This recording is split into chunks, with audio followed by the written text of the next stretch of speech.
Assalamualaikum warahmatullahi wabarakatuh.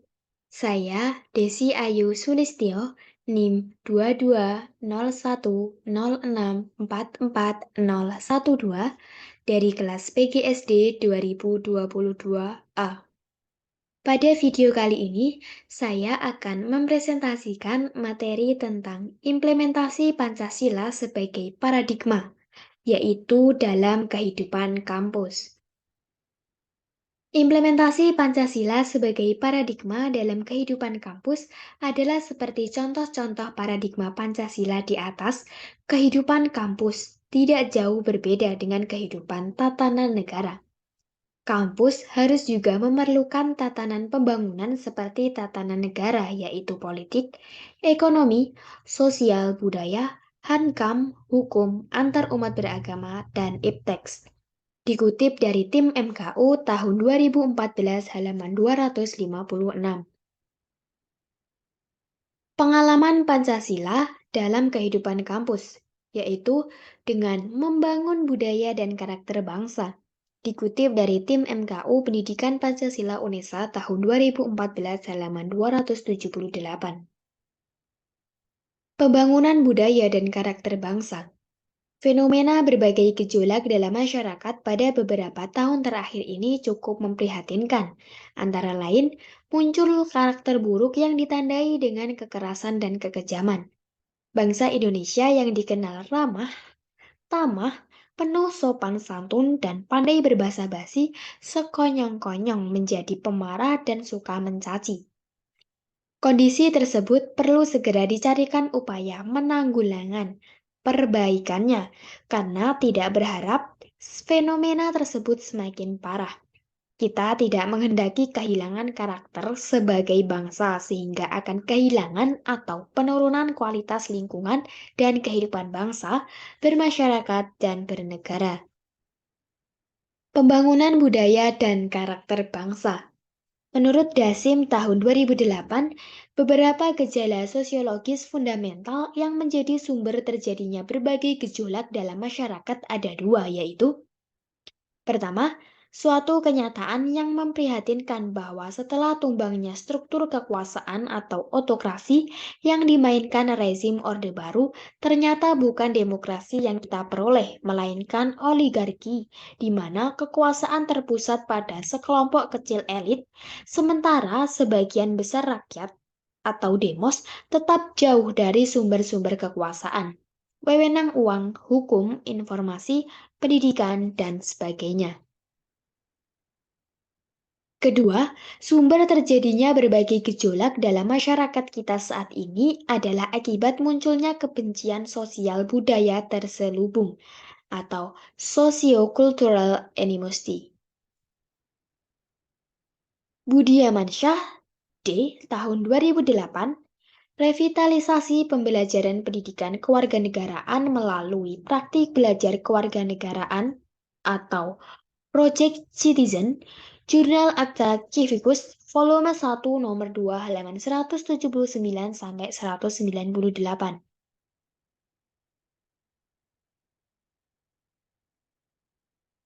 C. Pengamalan Pancasila dalam kehidupan kampus. 1. Pembangunan budaya dan karakter bangsa. Fenomena gejolak dalam masyarakat pada beberapa tahun terakhir ini cukup memprihatinkan. Antara lain, munculnya karakter buruk yang ditandai dengan kekerasan dan kekejaman. Fenomena tersebut merugikan bangsa Indonesia dengan ditandai munculnya tanah-tanah kritis, longsor atau tandus ketika kemarau, telah kehilangan hutan tropis yang semakin tahun semakin cepat berkurang, dan daya saing Indonesia juga memprihatinkan. Dikutip dari Tim Pendidikan Pancasila UNESA tahun 2014 halaman 278 hingga 279. Fenomena yang merugikan ini dapat dijelaskan secara sosiologis karena memiliki kaitan dengan struktur sosial dan sistem budaya yang telah terbangun pada masa yang lalu. Menurut Dasim tahun 2007, fenomena ini diakibatkan oleh beberapa gejala sosiologis fundamental yang menjadi sumber terjadinya berbagai gejolak dalam masyarakat dewasa ini, yaitu Satu, setelah tumpangnya struktur kekuasaan otokrasi yang dimainkan resmi oleh Orde Baru, ternyata bukan demokrasi yang kita peroleh, melainkan oligarki, di mana kekuasaan terpusat pada sekelompok kecil elit, sementara sebagian besar rakyat tetap jauh dari sumber-sumber kekuasaan, baik wewenang, uang, hukum, informasi, pendidikan, dan sebagainya. Yang kedua, sumber terjadinya berbagai gejolak dalam masyarakat kita saat ini adalah akibat munculnya kebencian sosial budaya terselubung. Gejala ini muncul dan semakin menjadi-jadi pasca runtuhnya resmi Orde Baru. Dikutip dari Tim Pendidikan Pancasila UNESA tahun 2014 halaman 270 hingga 280. Konflik di Indonesia bukan hanya terjadi antar pendukung fanatik Orde Baru dengan pendukung reformasi, tetapi justru meluas menjadi konflik antar suku, antar umat beragama, kelas sosial, kampung. Sifatnya pun bukan vertikal antar kelas atas dan kelas bawah, tetapi justru sering horizontal antar sesama rakyat kecil, sehingga konflik yang terjadi bukan konflik yang fungsional, tetapi disfungsional, sehingga kita menjadi bangsa yang menghancurkan dirinya sendiri. Dikutip dari Tim Pendidikan Pancasila UNESA tahun 2014 halaman 281. Ciri-ciri yang terjadi di Indonesia adalah bukan hanya yang bersifat terbuka, tetapi yang lebih berbahaya lagi adalah konflik yang tersembunyi antara berbagai golongan. Sosiokultural animosity adalah suatu kebencian sosial budaya yang bersumber dari perbedaan ciri budaya dan perbedaan nasib yang diberikan oleh sejarah masa lalu, sehingga terkandung unsur keinginan balas dendam.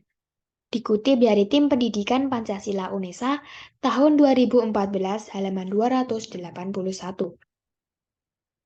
Cita-cita reformasi untuk membangun Indonesia baru harus dilakukan dengan cara harus membangun dari hasil perombakan dari keseluruhan tatanan kehidupan masa lalu.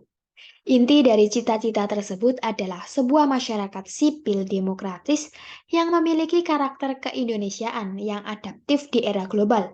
Era global yang ditandai dengan perkembangan ilmu pengetahuan dan teknologi yang amat pesat. Dikutip dari Tim Pendidikan Pancasila UNESA tahun 2014 halaman 282. 2. Membangun budaya dan karakter keindonesiaan. Eric Fromm tahun 1997 menjelaskan perkembangan Eropa sebagai perkembangan peradaban modern. Menurut pendapatnya adalah timbulnya kebebasan yang terjadi pada level individu maupun masyarakat. Pada level individu, kebebasan itu diawali timbulnya self dalam proses individuation. Ketidakterpisahan antara individu dengan lingkungannya memberikan kepadaan individu perasaan aman, perasaan kebersatuan, dan perasaan bahwa ia mengakar pada sesuatu atau tim. Menurut Tim Pendidikan Pancasila UNESA tahun 2014 halaman 282 hingga 283. Etzioni tahun 1993 menyadari masyarakat komunitarian hanya dapat terwujud melalui suatu gerakan sosial yang sistematis. Itulah sebabnya ia bersama kelompoknya mencanangkan kebulatan tekad gerakan komunitarian sebagai berikut. A. Masyarakat harus mampu menciptakan suatu moralitas baru yang tidak mengganggu kehidupan pribadi orang. B. Masyarakat mempertahankan suatu hukum dan keteraturan tanpa harus jatuh ke suatu negara polisi dengan merancang secara hati-hati kewenangan dan kekuasaan pemerintah. Dikutip dari Tim Pendidikan Pancasila UNESA tahun 2014 halaman 286 hingga 287. C. Masyarakat harus menyelamatkan kebudayaan keluarga tanpa harus membatasi hak anggotanya secara diskriminatif. D. Sekolah harus mampu memberikan pendidikan moral tanpa mendoktrinasi anak muda dan sebagainya. Sementara itu, adalah inti dari sikap moral komunitarian yang ditawarkan oleh Etzioni, yakni Kesepakatan manusia modern untuk menciptakan moral baru, kehidupan sosial dan keteraturan publik berdasarkan penguatan kembali nilai kebersamaan tanpa adanya puritanisme dan penindasan. Dikutip dari Tim Pendidikan Pancasila UNESA tahun 2014 halaman 287. Pengamalan nilai-nilai Pancasila dalam kehidupan mahasiswa UNESA. Pancasila adalah ideologi bangsa dan dasar negara Indonesia. Oleh karenanya, merupakan landasan ideal bagi sistem pemerintahan dan landasan etis moral bagi kehidupan berbangsa, bernegara, serta bermasyarakat. Nama Pancasila terdiri dari dua kata bahasa Sanskerta. Panca berarti lima, dan sila berarti asas atau prinsip. Dikutip dari tim MKU Pendidikan Pancasila UNESA tahun 2014 halaman 288. Selanjutnya ada perisai Pancasila. Menurut Soekarno, Pancasila adalah ideologi yang tepat bagi bangsa Indonesia yang secara realitas sosial politik adalah pluralistik. Dikutip dari tim MKU Pendidikan Pancasila UNESA tahun 2014 halaman 289.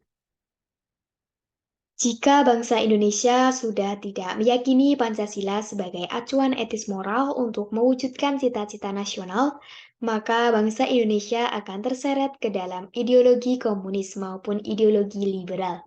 Dikutip dari tim MKU Pendidikan Pancasila UNESA tahun 2014 halaman 290. 5 sendi utama Pancasila adalah ketuhanan yang Maha Esa, kemanusiaan yang adil dan beradab, persatuan Indonesia, kerakyatan yang dipimpin oleh hikmat kebijaksanaan dalam permusyawaratan perwakilan, dan keadilan sosial bagi seluruh rakyat Indonesia.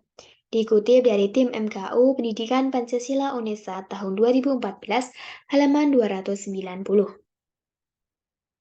Tanggal 30 September diperingati sebagai Hari Peringatan Gerakan 30 September 30 SPKI dan tanggal 1 Oktober ditetapkan sebagai Hari Kesaktian Pancasila. Dikutip dari tim MKU Pendidikan Pancasila UNESA tahun 2014 halaman 291.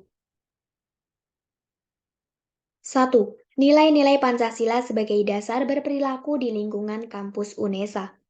Butir-butir Pancasila yang ditegaskan dalam Tab MPR nomor 1/MPR/2003 terurai ke dalam 45 butir yaitu sila pertama, sila kedua, sila ketiga, sila keempat, dan sila kelima. Sila pertama, ketuhanan yang Maha Esa. 1. Bangsa Indonesia menyatakan kepercayaan dan ketakwaan terhadap Tuhan Yang Maha Esa. 2. Manusia Indonesia percaya dan takwa terhadap Tuhan Yang Maha Esa sesuai dengan agama dan kepercayaan masing-masing menurut dasar kemanusiaan yang adil dan beradab. 3. Mengembangkan sikap hormat menghormati dan bekerja sama antara pemeluk agama dengan penganut kepercayaan yang berbeda-beda terhadap Tuhan Yang Maha Esa. 4. Membina kerukunan hidup di antara sesama umat beragama dan kepercayaan terhadap Tuhan Yang Maha Esa. 5. Agama dan kepercayaan terhadap Tuhan Yang Maha Esa adalah masalah yang menyangkut hubungan pribadi manusia dengan Tuhan Yang Maha Esa. 6. Mengembangkan sikap saling menghormati kebebasan, menjalankan ibadah sesuai dengan agama dan kepercayaannya masing-masing. 7. Tidak memaksakan suatu agama dan kepercayaan terhadap Tuhan Yang Maha Esa kepada orang lain. Dikutip dari tim MKU Pendidikan Pancasila UNESA tahun 2014 halaman 292. Selanjutnya sila kedua, kemanusiaan yang adil dan beradab. 1. Mengakui dan memperlakukan manusia sesuai dengan harkat dan martabatnya sebagai makhluk Tuhan Yang Maha Esa. 2. Mengakui persamaan derajat, persamaan hak, dan kewajiban asasi setiap manusia, tanpa membeda-bedakan suku, keturunan, agama, tanpa membeda-bedakan suku, keturunan, agama, kepercayaan, jenis kelamin, kedudukan sosial, warna kulit, dan sebagainya. 3. Mengembangkan sikap saling mencintai sesama manusia. 4. Mengembangkan sikap saling tegang rasa dan tepos liroh. 5. Mengembangkan sikap tidak semena-mena terhadap orang lain. 6. Menjunjung tinggi nilai-nilai kemanusiaan. 7. Gemar melakukan kegiatan kemanusiaan. 8. Berani membela kebenaran dan keadilan. 9. Bangsa Indonesia merasa dirinya sebagai bagian dari seluruh umat manusia. 10. Mengembangkan sikap hormat menghormati dan bekerja sama dengan bangsa lain. Dikutip dari Tim Pendidikan Pancasila UNESA tahun 2014 halaman 293 hingga 294.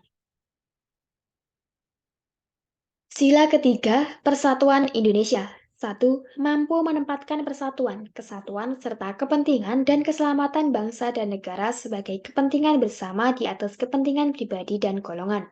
2. Sanggup dan rela berkorban untuk kepentingan negara dan bangsa apabila diperlukan. 3. Mengembangkan rasa cinta kepada tanah air dan bangsa. 4.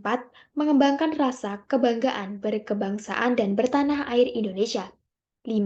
Memelihara ketertiban dunia yang berdasarkan kemerdekaan, perdamaian abadi, dan keadilan sosial. 6. Mengembangkan persatuan Indonesia atas dasar Bhinneka Tunggal Ika.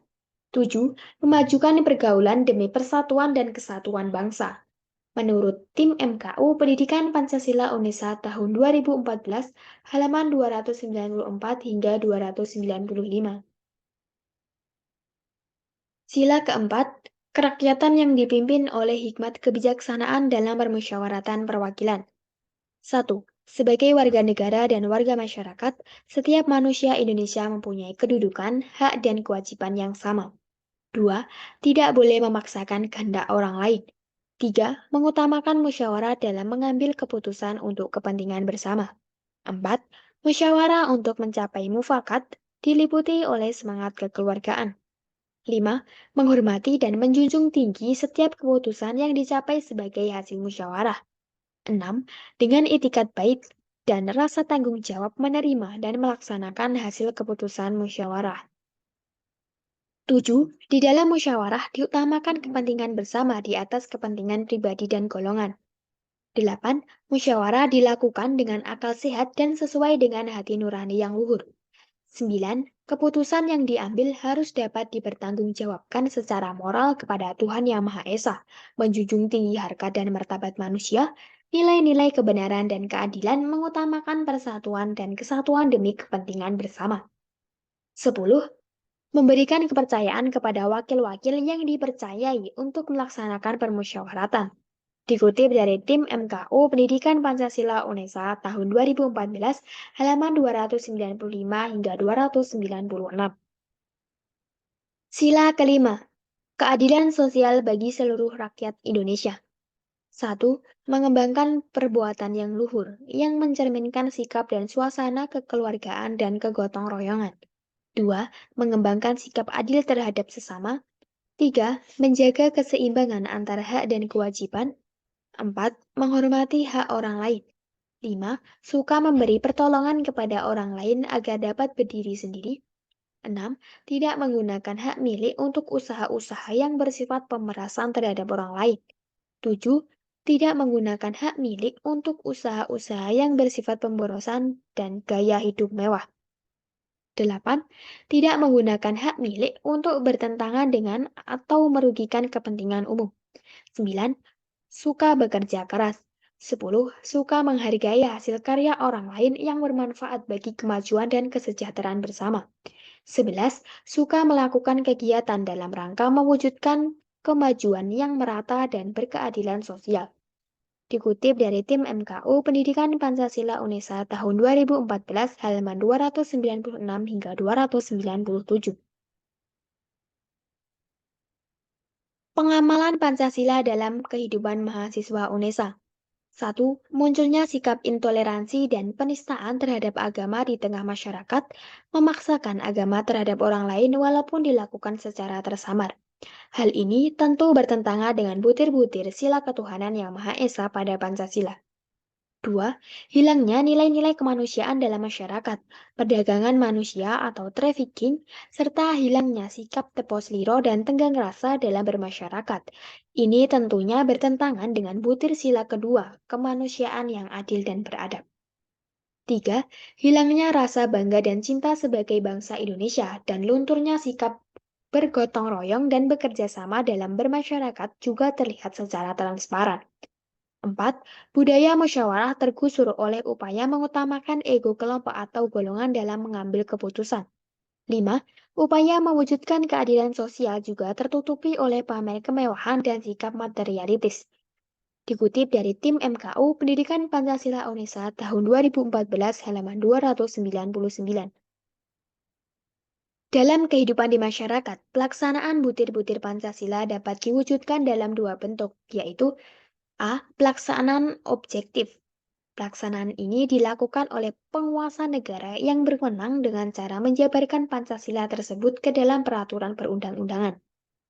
Dua, pelaksanaan subjektif. Pelaksanaan ini harus dilakukan dengan setiap warga negara Indonesia dan pendudukan dengan cara mematuhi dan melaksanakan setiap peraturan perundang-undangan yang ada. Dikutip dari tim MKU Pendidikan Pancasila UNESA tahun 2014, halaman 300 hingga 301.